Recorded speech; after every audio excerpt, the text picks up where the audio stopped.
Čaute, máme pre sebou ďalší víkend na závodoch, čiže je sa na čo tešiť. Tentokrát spolu pôjdeme až do Viesky.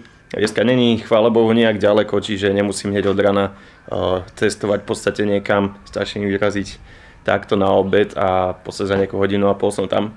Čiže auto už mám zbalené, už len sadnúť do ňoho, ísť spraviť nejaký menší nákup, zobrať svoju frajerku a ideme tam. Takže ďalej sa vidíme už potom asi z cesty alebo rovno už na trackvolku.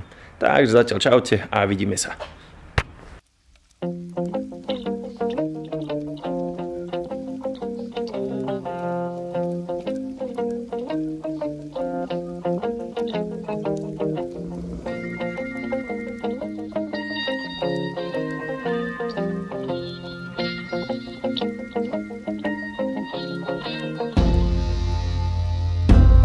Saw you the other day, looking so undermined, acting like it wouldn't happen, making sense of anything that you could find, because it's just about to happen, and you'll be there. Must have known the storm was coming when the clouds appeared.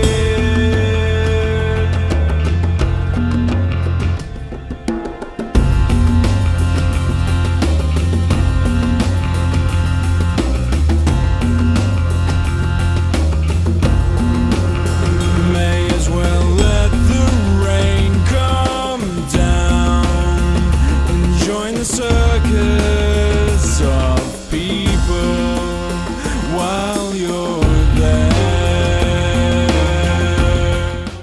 No, máme tu deň závodov. Trať som si včera prešiel, musím povedať, že fakt sa mi tá trať ľúbila. Asi z tejto sezóny si myslím, že je to najkrajší kantrač. Uvidíme, jak sa to rozbije teraz do obedňačných rozjazdách, ale myslím si, že to nebude také strašne, nie je tam blato. Čiže bude to také podľa mňa ideálne na tú našu poobedňajšiu rozjazdu. Miestami sa tam vyťahujú korene, čiže bude to také trošku ušmykané, ale tak s tým sa dá rátať.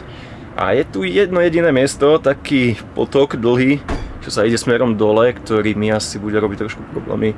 Jediné miesto asi, ktorého sa takže bojím, že tam by som mohol zahúčať, padnúť, alebo no minimálne to dosť vysilí človeka. A potom je tu celkom zaujímavý extrém test. Takže som zvedavý, jak ten extrém test mi pôjde. Mám to teraz celkom trošku natrenované. Posledný týždeň som sa dosť na extrém testoch akože vozieval, čiže uvidíme, no. Necháme sa prekvapiť do prvého kola, čo to bude a tak no. Takže vidíme sa už na trati. Čaute.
dve kola som ako tak si našiel stopy, potom čo som sa vytrval, tak som vedel, že tady neísť.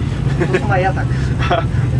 Tretie, štvrté kolo už som ako tak začal trochu ťahať a už v piatom kole koleno proste baba a už som nevedel ani pomaly ísť, myslím, že to bolo iba utrpenie pre mňa. Však si videl, že kde bol Erik, koľko nám ušiel. To boli, my sme vychádzali z tej bačoriny hore a Erik išiel pod horu. A keby si ešte chvíľku ťahal, tak ho ešte dobehneme. Ja už som bol kúsek za ním, nejakých 20 sekúnd. Ja som nevedel začať sa, nič. Ja som, chápeš, ja som išiel vínu nohu, nevedel som. Mňa mi slzy až išli, jak to bolelo. Ten potok ma ubíjal strašne. Prvé kola ja som sa tam nevedel postaviť, nevedel proste. Potom už som si našiel stopu, že jak si nádíš dobre, vybehnú to tam hore, jak som ťa tam obehol v tom jednom kole. Ja som tam sadil a potom celé už som... No a potom som to už celé dokázal stáť bez problémov. Potom už hej, ale to bolo až posledné 4 kola. Lebo keď som tam sedel, tak ja som myslel, že zomriem z toho. Som proste vedel, že musím buď stáť, alebo to proste nedá. Je to náročné, ale pekná trať, veľmi sa mi to ľúbilo. To čo si neskáchal hneď v prvom kole. Si to tam obchádzal, jak si išiel po tej cestičke, estičko a hore cez takú bažinu. Si to obchádzal vždycky pravo. Až potom si to... Ja som sa tam netrafil do dražky. Ja som to zajebala to takto, jak to skákalo to... Mňa tam strašne zobralo v prvom kole, ja som tam išiel pomaly do stropov úplne, vieš, koleso takto ma odhodil už do piče. Ja som išiel som za tebou, že hovorím, poď. Potom som už tam posielal. Nie, poukazuj mi drážky. Takticky som šiel na teba. Potom som videl, že ako si brzdil, keď som ťa obehnul, to bol za mňa. Zrazu si brzdil, asi sa čo si stalo. Ja už som nevedel stáť na nohe. Už v predposlednom kole som chcel, že odstúpim, ale videl som, že OK, 10 minút do konca, že tak poďme, hecníme sa. Hej, buď to dám cez zimu zoperovať alebo nič, kantrače proste nie sú pre mňa, nevydrží to tak bolo.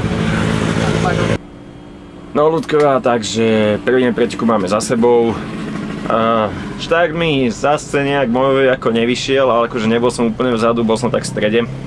Hneď v prvom kole sa to tam celkom dosť upchalo, čiže bolo to také, že kto z koho si našiel lepšiu stopu, lebo išlo sa do takého, v podstate takého trošku takých bahnísk a v podstate tam ostala jedna alebo dve drážky a hneď boli pozasekovaní asi, čiže tam nás ale 20 alebo 30 motoriek proste fakt, že stálo a už sa každý nejako snažil tady prebiť. Čiže tam som aj niektorých poobiehal, aj ma tam zase iní obehli, čo to tam inakade strihli, čiže bolo to také, že kto si vybral akú stopu. Potom prvé kolo bolo pre mňa také, že sa dosť oboznamoval, lebo tá trať bola fakt, že veľmi pekná a veľmi náročná. Čiže hľadal som si stopy, kade ísť, čo ísť. Zopárkrát som popadal, najhoršie to bolo v tom kaňone veľkom, rozvodnenom bahnistom, čiže tam som hneď utopil rukavice, čiže sa mi pohoj ako nešlo, keďže sa mi to kuse šmykalo a potom už tak nejako v tom druhom kole už som si našiel tie stopy, ustalil som si to a išiel som si proste svoje. Až do nejakého 4. 5. kola, kedy som už zase začal cítiť moje zranenie kolena a bolo to už tak strašlivé, že v podstate už som nedokázal ďalej ten závod nejakým spôsobom nejako napredovať a zlepšovať ten výkon.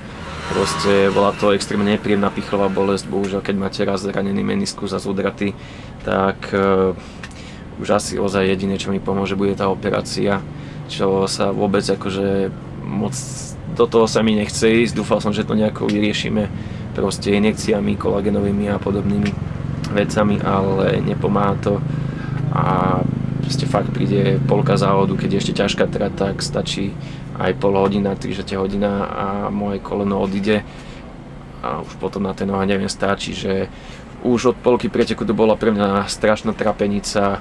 Doslova som mal už chuť to zdať a odísť proste, lebo tam to koleno bolelo, pichalo ma v ňom a fakt to bolo veľmi nepríjemné, čiže tak no, neviem, jak som nakoniec ani dokrúžil, mal som tam ešte zo pár pádov, akože nebude to zase bohviaký výsledok dneska, lebo jak hovorím, s tým kolenom sa mi potom už nedalo ísť a už ma všetci poobiehali, musel som zvolniť, ledva som na tej nohe dokázal stáť, ani zohnúť, ani vystrieť, ani nič, čiže som z toho taký trošku frustrovaný, že človek aj robí niečo pre ten šport, maká, fakt som teraz od Žaškov veľa makal kondička sa mi rapidne, by som povedal, zlepšila, lebo nebol som ani vyflusnutý po tom preteku, ako bodaj by som bol, keď som nemohol ani poriadne ťahať, ale proste pocitovo som na tej motorke o dosť viacej vládal ako v tom Žaškove, čiže to som bol veľmi rád, ale no bohužiaľ čo už, keď máte bohužiaľ takéto zranenie, tak môžete vládať koľko nechcete, ale proste to zranenie sa prejaví a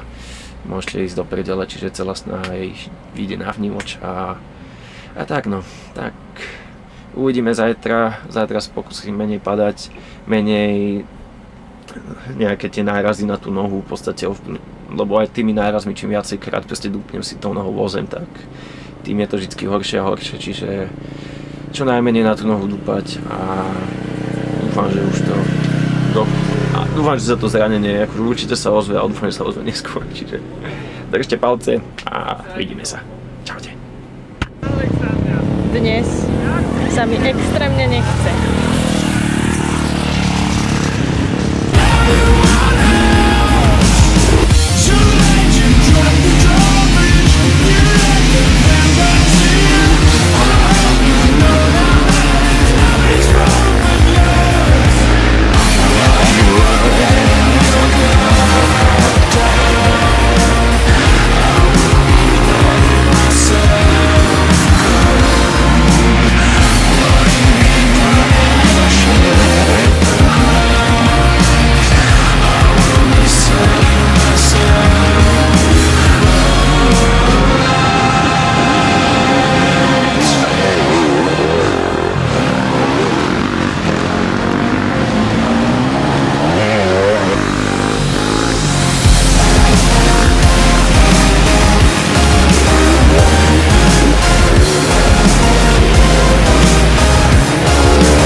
No, ľudkovia, druhý deň pretekov máme už za sebou, čiže 2 dní po sebe, 6. miesto. Nie som s tým bohužiaľ ako spokojný, bohužiaľ, ale lepšie sa to nedalo, keďže v podstate obidva dní ma v podstate dobehlo zranenie môjho kolena a nedalo sa mi v podstate už posledné kola nejako zatiahnuť a dobojovať to dokonca tak, ak by som v podstate chcel.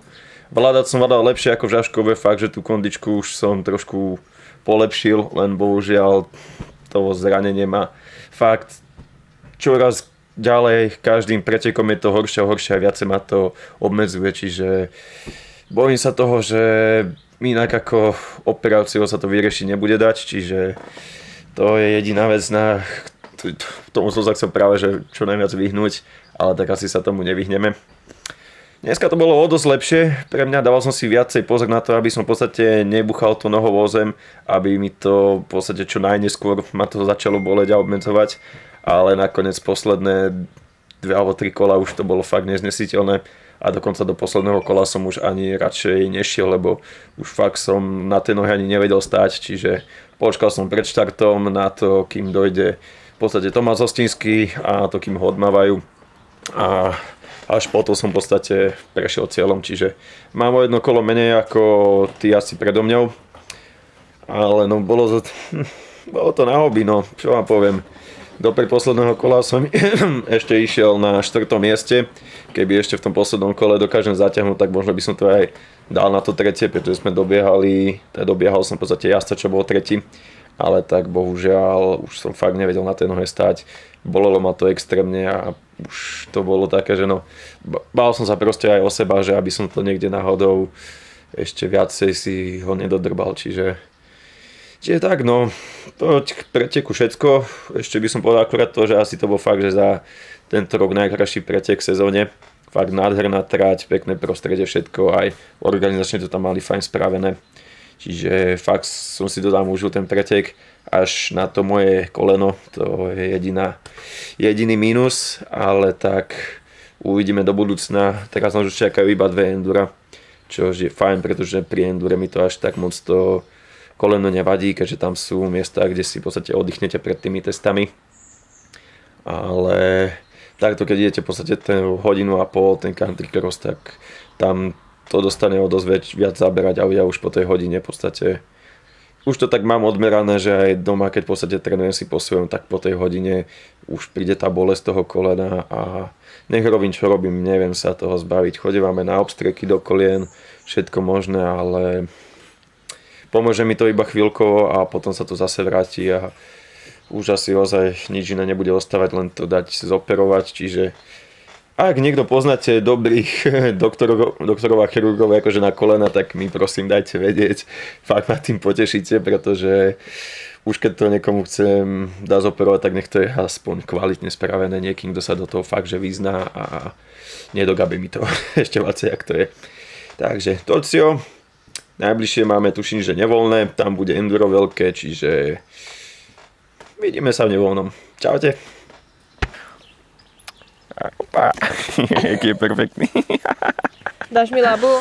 Daj mi labu. Daj labku, daj labku. Daj mi labu, to vieš, aká laba, toto, že ťa zabije. Labu mi daj, nemám už nič, aha, chodte.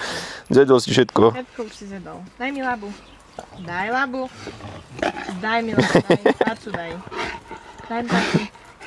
No, už si to skoro dal, jo, zvládol si.